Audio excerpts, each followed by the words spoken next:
Hello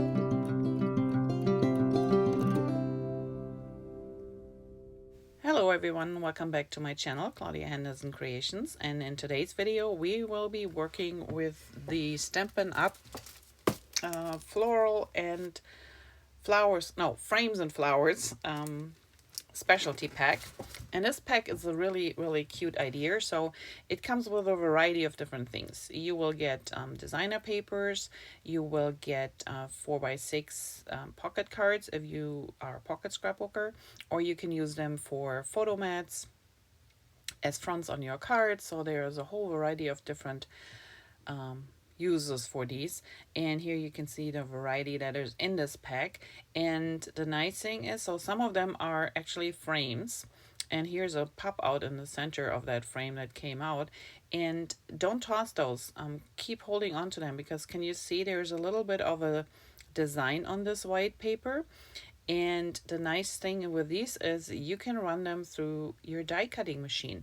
So I just grabbed one of my die sets from Stampin' Up! With tags, and I just pick one here just for demonstration purpose. Depending on how big the piece is of paper you have, you can use the bigger ones, the smaller ones. You just run them through your die cutting machine. You get an extra tag and that you can use on your layout. And the nice thing here is too, they're white, so you can stamp or decorate them any way you want. Beside those pocket cards, we have a whole bunch of different greeneries and flowers that you can use, frames. So for cards or pages, this is just a really great set because already the decorating is done for you, and they're so much fun to use. While some are more practical than others, I will show you later in the video what I did with some of mine. And then we have 3 sheets of designer paper. So you only get one of each of these sheets, and they all coordinate, so they work well together. You also have the back side, which is a more neutral tone, which also works with all 3 of the front designs. So you can intermix them, mix and match them any way you want. The only downside is that you only have 1 sheet of each. But I will show you how you can stretch these kits a little bit more and get the most out of them. So let me clear these up and let's get started. So here we have some of those missing photos that I found. So I have a whole bunch of pictures when we went through the Denver Botanical Garden.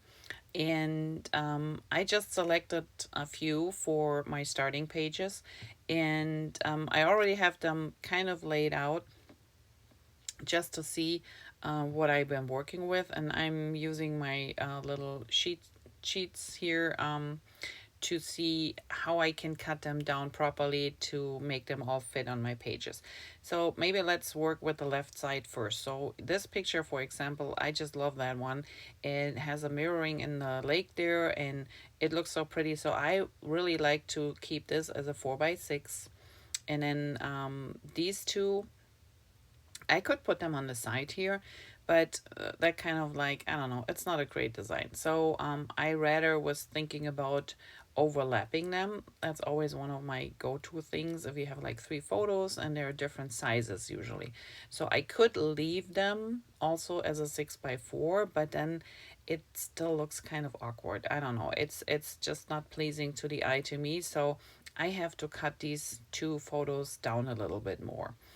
And while I know that the one stays 4x6, I think I can get away with cutting the bottom one down to a 4x4. And so let's grab the 4x4 template and see how much I would lose of the picture and if it really makes a difference. So looking at that sculpture that I took the picture of there, so if I make it that I still got the top of it, I have to cut away a little bit of the sky, which is fine. And then on the bottom, it's pretty much just some brushes and flowers. And I didn't get the sculpture all to the bottom anyway, so I might just cut this down and turn this into a 4x4, which gives me at least one different size of picture. And then the bigger one on top here, so that one I actually, yeah, I don't really want to cut too much. So I figured If I cut this on another 4x4, that will not work. I think a 3x5, but then I lose too much on either side. So maybe, I don't know, maybe it's a 4x5, so I can actually keep the sides and only cut the top and the bottom, like half an inch off. That would give me a third size option, and it still would look pretty with the other two, and I don't lose too much of that scenic photo. So yeah, I think I will cut this one down to a 4x5 for now, and if I change my mind I can always cut it further, but you never can add back to it, then I have to print a new photo. So I think that is a go for this side. Now I found a sketch from the creative design team sketchbook, which I think will work really well with my photos here. I do have to cut them down a little bit, but I think there's plenty of still room to, you know, cut them down. So this one here, for example, a 4x3, and this one up here, I lose a little bit of the outside, which is fine. This is going to be my 4x6. And then there are like three pictures on the bottom. They're cut down to 3x3. And I already selected a few that I think go well with the overall composition of the pictures that I have on there. So this one here is one sculpture, and there's a lot of green around, so I can cut him down a little bit. Then I have these figurines here, which again, I don't mind cutting them down. I don't have to see all of them, so I can move it over here a little bit to catch at least 3 groupings, or the other side, so I have to figure out which one I want to do. So this one can be cut. And then I picked out this one here, and there are 2 different scenarios here. So this one where the figurines are, the sculpture is further up front, I could cut down, but then I lose quite a bit of the background and they look a little bit like they're cut off. And if I use this one here where the sculptures are a little bit further back in the photo, I also get a little bit more of the background in there, so that to me is a better composition, and I think that's the one I will end up going with. So magic of photo editing, everything is cut down to size as discussed, and I just placed them on white cardstock. And I have to say, I actually like it right there. It's nice and bright. It pops up the photos. I don't need to matte them at all. They just look good as they are. And now it's just a matter of determining what kind of designer paper do I want to use and how much would I like to use of it. So I don't really want to use too much because I don't want to take away from the photos. And I have an idea that hopefully will work, but first I have to figure out which of the papers I'm gonna use. So first I thought maybe a combination of 2 of those, but then this one, I love it. It's white, it's clean too, so it's not too distracting. That would be a great choice. I do like the other one that has a little bit of more green in it, which would work too. But it could get a little bit too busy, so I'm not sure yet. And then there's the third one, which let's put the white one on here. Yeah, I think the white one is my favorite.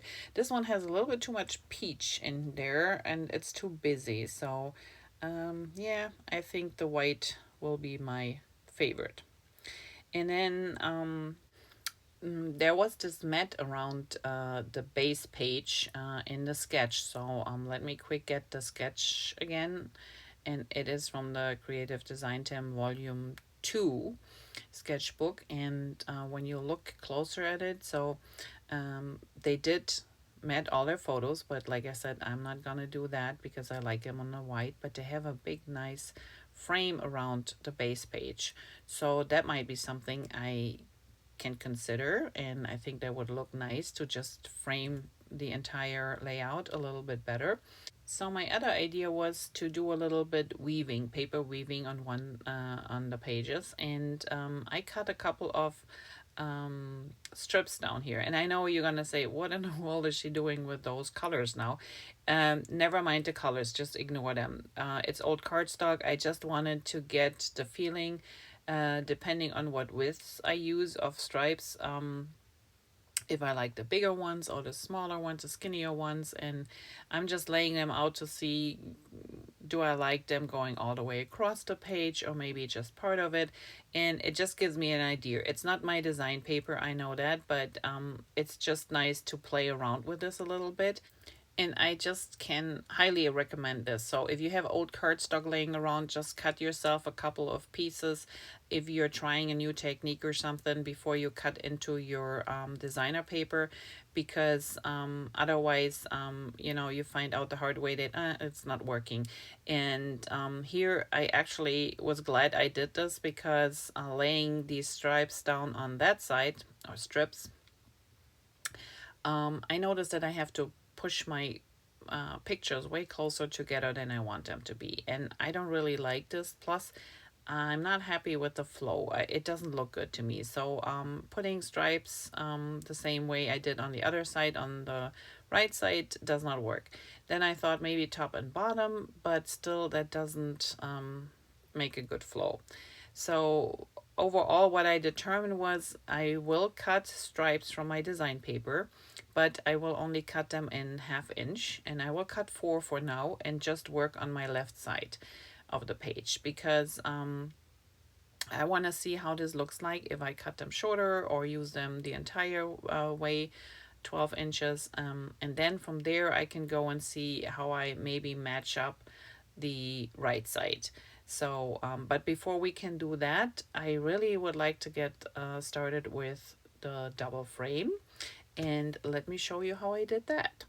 So in case you wonder what this leftover die cut piece is doing there, hang on, this has the same white design as my designer paper on it. So we're gonna actually use this as one of the layers for our frame behind our base layout. So I chose this is close to my heart, Peacock, because I don't have all the Stampin' Up papers yet. And as you can see, Pretty Peacock from Stampin' Up is a little bit greener, but while the close to my heart is a little bit more blue, but it works well with the paper, so it's just a nuance, so it's not really hardly noticed. And yes, so this leftover piece has just enough on the edge, as you can see here, like a 1/4 inch, that we will be able to adhere a thin frame of the peacock color and have like 1/8 of an inch showing all the way around if we cut this down. And I think double matting might be a great idea, especially since it's not white, it's got this little texture on it. So here is the frame, and I just covered my VersaMat so I don't get adhesive on there, because I'm gonna use liquid adhesive running around the edges and then adhere my layers on top. But before we adhere them together, so I cut my peacock sheet down by 1/4 of an inch on 2 sides, so one on the side and one on the bottom or top, each 1/4 inch.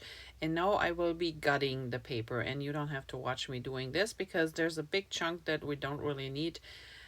We still have a white piece that goes on top, so I'm just gonna run adhesive right at the edge of the base of the die cut sheet and put my frame on there. And now I have adhesive on the frame and also on some of the inside pieces that we're showing there, so they can adhere to the white base. And my white base is cut down by 1/2 an inch on the top and on one side, and that way we have 1/8 of an inch frame all the way around. So here we are. Both our pages have now the double matting, and I placed my photos back, and I did a little bit stenciling on the left side, which I will repeat on the right, and you can watch me do that. I also cut a couple of strips from the designer papers, and I was thinking about maybe using 2 different kinds, or maybe using, you know, one of the photo mats, but I end up just picking the white designer paper. And what I did was I cut like 4 strips, each 1/2 an inch wide, and I cut them down to 8 inches because I didn't want this to go all the way across the page. And then I have these leftover pieces which I might use on the right side here, as I done there with a little embellishment, but not sure yet, so nothing is adhered. And here are a couple of those die cuts that I already prepped that I just set aside, so I will see what I can use. Maybe I can cut a few apart, and overall that is the prep work so far. So the stenciling, like I said, we will repeat on the other side, and the stencil actually is from a die set that I have. This one here is a test one, so it's not all the way cut, and I just use this as a stencil or mask. And I have another piece here which I actually cut the top off for something else, and I just use the bottom part. So don't toss these away if you have any of these. They sometimes come in handy, especially with the leaves here, and they make for easy stencil or masks. And I also grabbed a couple of matching colors. Now, I still work with my Close to My Heart color, so I have Peach and Glacier. If you have Stampin' Up colors, you can use Petal Pink or Pool Party. Pool Party is a lighter color. I mean, the paper pack says it's Lost Lagoon, but it's darker. So if you just want a hint of color in the background, I would use Pool Party because it's lighter. And then I used a little sponge tool and espresso ink, or you can use early espresso. And I went around the paper strips that I cut just to make them pop even more a little bit from the page.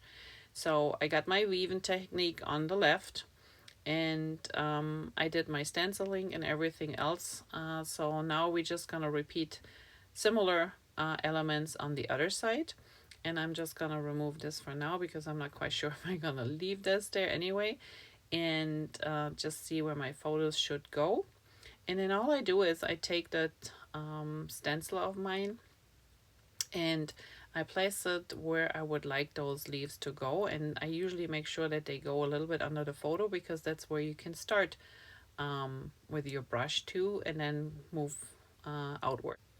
Now I cover my surface on the other side so I don't get any ink on that layout there. So just using my brush and the peach ink, I start with a couple of leaves here and there. And once I'm done with the peach, I grab my glacier and I do the same thing. I just offset the mask a little bit so they're not overlapping naturally. And you might always want to peek underneath your stencil to make sure how much ink you really got on there, because sometimes it's more than you think. So we're just gonna finish and I will do a few more. So as you can see here, I did a few more on the bottom, right and left, just to peek out behind my photos. And I think this overall looks really nice. Now the last thing I did was I used a little word stamp, and it's just a little scripted something. It doesn't really say anything. It's from an old set that was called Dreammaker, and there were two versions. So there's a bigger typed version of a word stamp and this tiny little one. The big one is too big, I think, for this purpose, but the tiny one is just the right size to give it a little bit extra interest. So what I did was I used the espresso, or you can use early espresso from Stampin' Up, and I did 3rd generation stamping, which means I ink up my stamp, I stamp it off twice on scrap paper, and the third one goes onto my page. So 1, 2, and the third one is on the page. That way it's really super light and you hardly can see it, but it just fits with the overall design that I did there. Now here you can see I'm a little bit step further, so I have a few things that I added to the page. So this one is the new Natural Tones linen thread, and I'm going to use the blue for my tag up there. And that tag is just cut from white cardstock, and it's the new Greetings of the Season die set. This is so awesome. It has these really different tags in there that have this fine stitching around. It's really cute. I inked it up with some espresso all the way around and stamped my phrases on top, and now I'm just gonna put the thread in there and just cut the ends off so it looks nice, and this will be my title.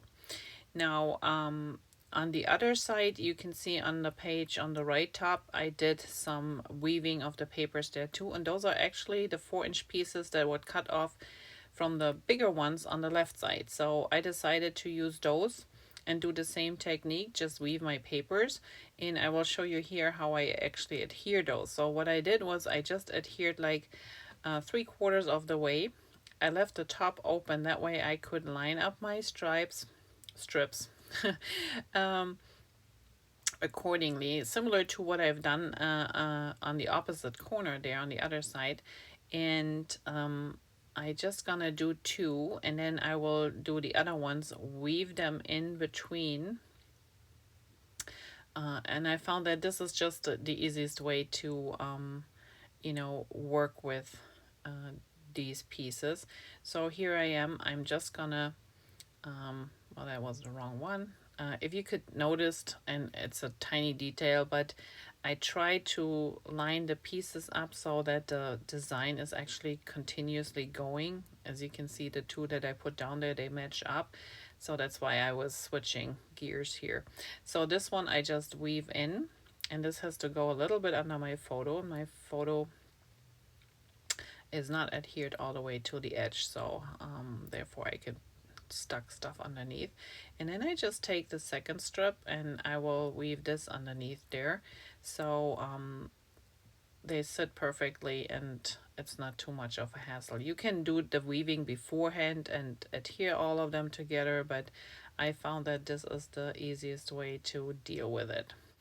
It also makes it really easy to line those up. So now that they're in place, I'm just gonna rotate my page for a moment and use some liquid adhesive, and this is just a plain Tombow liquid adhesive in a small bottle that I refilled, and I'm just adding this to the edges so they stay in place and don't get caught on anything, but just a few seconds to hold it, and this side is done and it looks good. So now I'm just doing some final touches here. This is some of the greenery that I wanted to put underneath my tag, and this actually came from an oval shape frame that was alongside some of those die cuts that you get in the set, and I just cut them apart along those leaves. So I ended up with some longer and shorter pieces, and I'm just trying to rearrange them the way that they make sense for me and they look good. So if you find some of those pieces that you can't use or don't use the way they come, don't be afraid to cut them apart and use them in other ways. That's what I do quite a few times, and this one works out just fine. So I use some liquid adhesive to tack them in place so they're not moving. And once they're set, I use my tag, and that one has foam adhesive on the bottom, just to lift it up a little bit and go from there. Now the beauty of the deep has a stamp in them, which is like sand. It's really a tiny little stamp, and I was just looking for something to add around my tag there. And naturally, you know, once you start with those little dots, you can't stop. So I ended up using them a few more times around the pages. And I did the same as we did before, like a 2nd generation or 3rd generation stamping, so I'm just testing. So in this case it's 2nd, so I stamp off once and then I just stamp on the page, just a few dots here and there, to make it a little bit more interesting, because there's still a lot of white spaces there, and that just works out fine. I also had some extra photos that I wanted to add to that page when it's done and in the page protector, and I use a flip flap which contains 2 more 3x3 photos, and it has a adhesive strip there, and so now I'm just determining if I want to put them in the middle one or maybe on the side, not sure yet. So, but they go on the outside anyway, so if you're not familiar with those, we will have a video that shows you how they work and how great they are to add extra photos to your layout. For now, I'm just adding a couple of lines for my journaling, because I figured this is the perfect spot right there. So all you need is a ruler, and I'm using a pencil. In case I don't get the spacing right, I can always erase it, but yeah, and just draw a couple of lines for a few words to say here about those pictures, and then that should be it. And for this side, I felt like I needed a few more flowers or leaves there as well, because I had some bunched under my title there, so I figured a few on this side would be nice to have. And here I'm just playing around with the pieces that came with this paper collection or this cute set, and I thought this looks kind of cute. But then I also found a little flower in my stash that I cut off of another piece, and I thought that works actually pretty nice, so I like that. But now I have a flower and like an orange pop on this side and not on the other, so that means I have to add a little bit more pop on the other side. And I found one more of these. These were actually L-shaped, so I just took my scissors and cut around the flowers. So I kept those, and sorry I'm off camera, I kept those long green leaves intact, and I used them for something else, but here you can see a little bit of, but here I just, in the corner, I go around those flowers, so I'm left with flowers and a little bit green, but the big leaves, they will be used for something else. So now I'm just figuring out where I want to place them, and I thought up there maybe, and then I thought, well, you know, they could use some orange here, and then I thought, well, why not do a third one, because then we have our triangle. You know, it's a pop of color that will draw your eye all the way across, and I found one of these little flowers here that will work fine. Yeah, so I hope you took away a few little tips from this layout. So cut your embellishments if you need to, so they work with your layout, and don't toss these you know, negative spaces like the pieces from your die cuts away. In this case, we used them as one of the layers for our double frame, which was really nice, and I love how it turned out. It's hard to see that there is a design on that sheet, but you can tell it's a little bit off and not pure white. But yeah, I just love that layout and how it turned out. The pictures are still the focus, and even the white in the background just works with this one, so sometimes less is more. I hope you enjoyed this video. If you have any questions, please leave me a comment below. I'm happy to answer. And otherwise, I would appreciate if you give me the thumbs up, or if you haven't already done so, subscribe to my channel. And I will see you back here next week with another video. Thanks for watching, and have a great day. Bye bye.